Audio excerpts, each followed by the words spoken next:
Por favor. Bueno, a ver, Cristina se preguntó en qué mundo viven los sindicalistas porque está enojada porque obviamente los sindicalistas presionados por las bases, inclusive los que son del mismo palo, tienen que presionar reclamando aumentos, desconociendo que hay una inflación muy fuerte que genera la presión de la propia gente. Y eso tiene que ver también con el número de pobres, ¿no?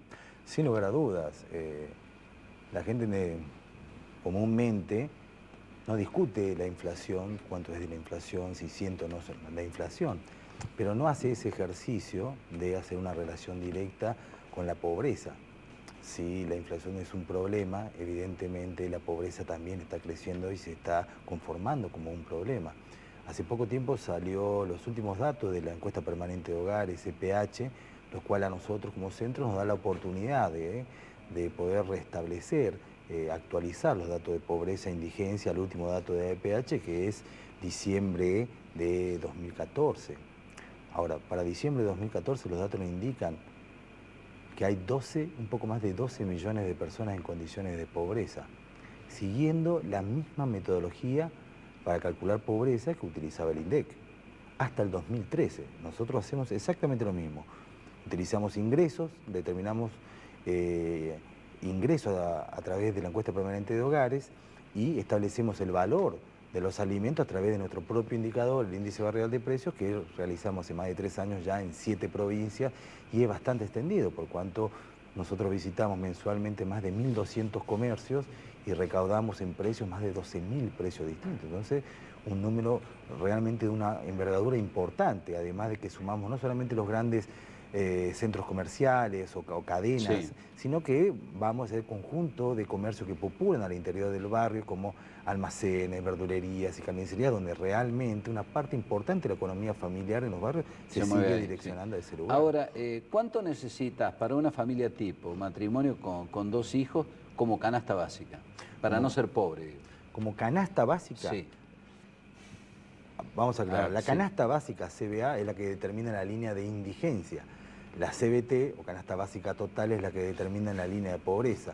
La primera es la que determina ese conjunto de bienes, que son los 50 bienes que componen la canasta básica de alimentos, en proporciones mínimas que hacen a la supervivencia de una familia. Si uno no puede contar con esos alimentos en esas proporciones, como mínimo se estaría malnutriendo o, en el peor de los casos, se estaría desnutriendo.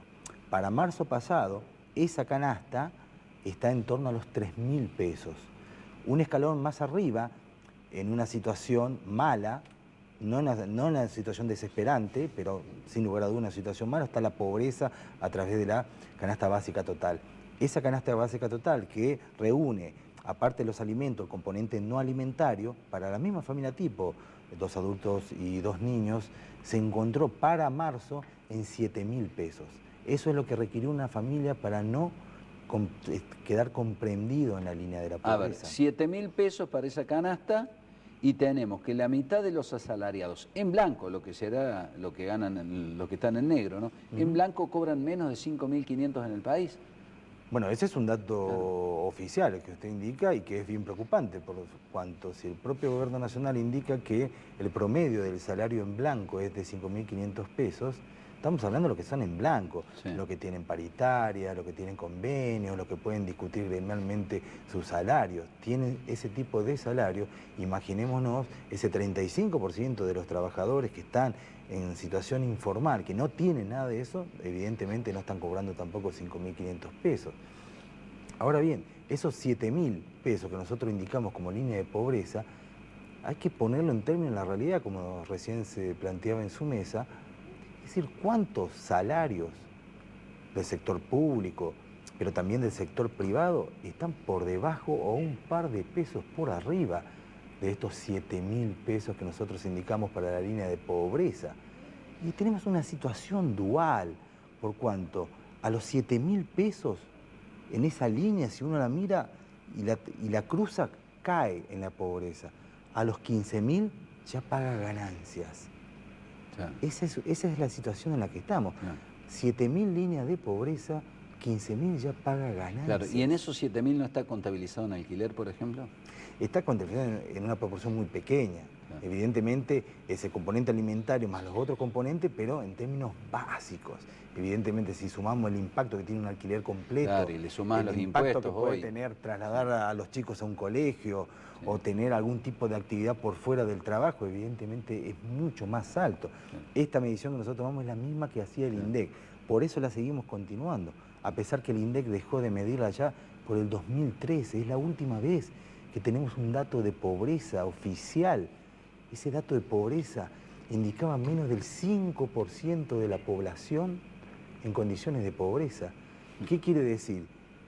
Que si nosotros tomamos el último dato oficial, a través de esa estadística, se están ocultando hoy 10 millones de personas en condiciones de pobreza. 10 millones, de los cuales 2 millones están en la indigencia.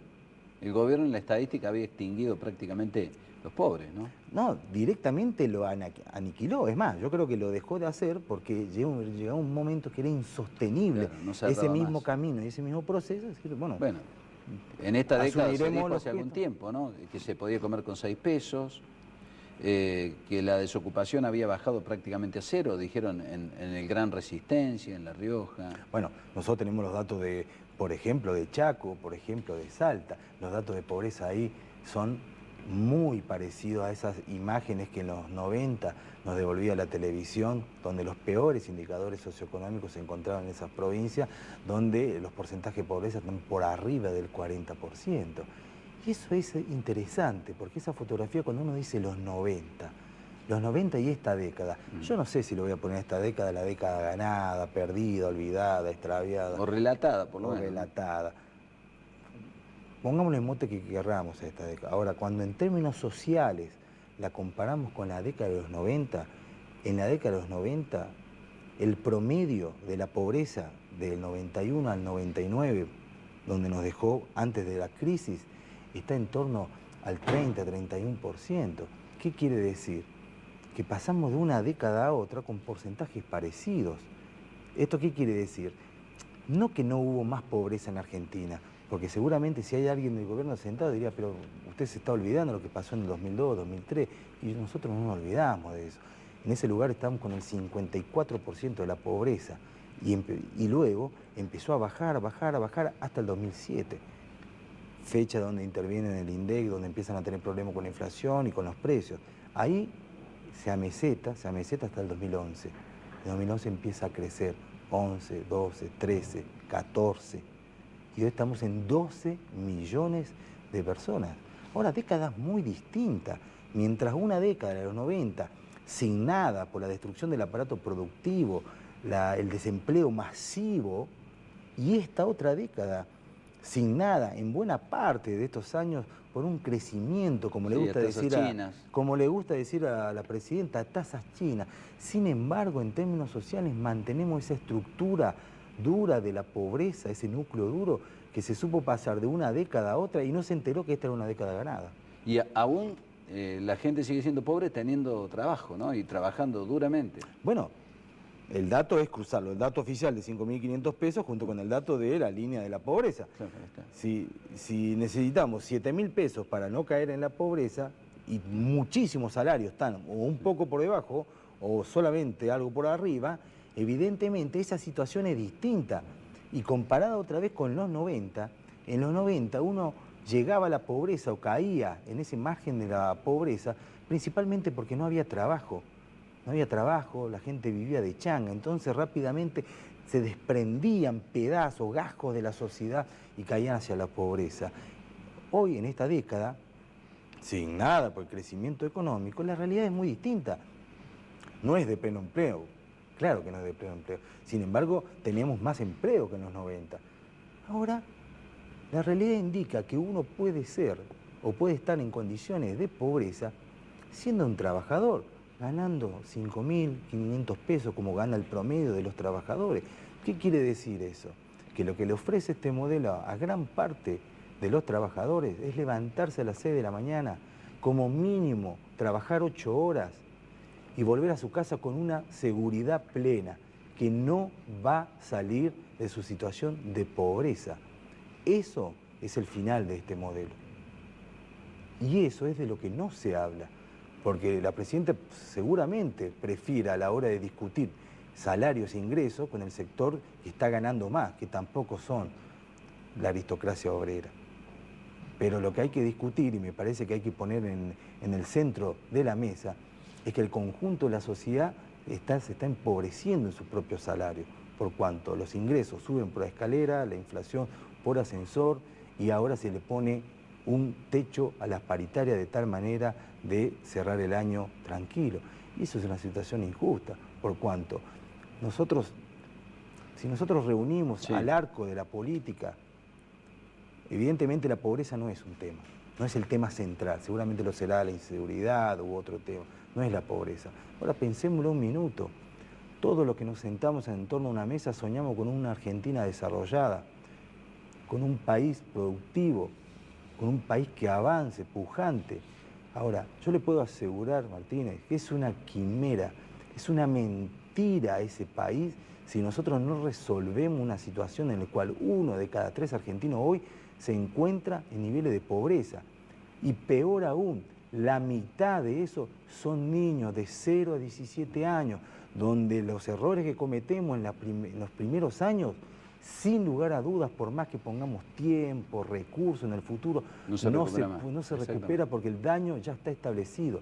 Entonces pongamos sobre la mesa los verdaderos problemas que tengamos y orquestemos el conjunto de las políticas de Estado que necesita, pero teniendo en cuenta siempre la pobreza como un eje estructural a resolver para que nuestro país sea realmente el país desarrollado que nosotros queremos. Pablo, gracias por haber venido, un gusto. No, gracias por la invitación.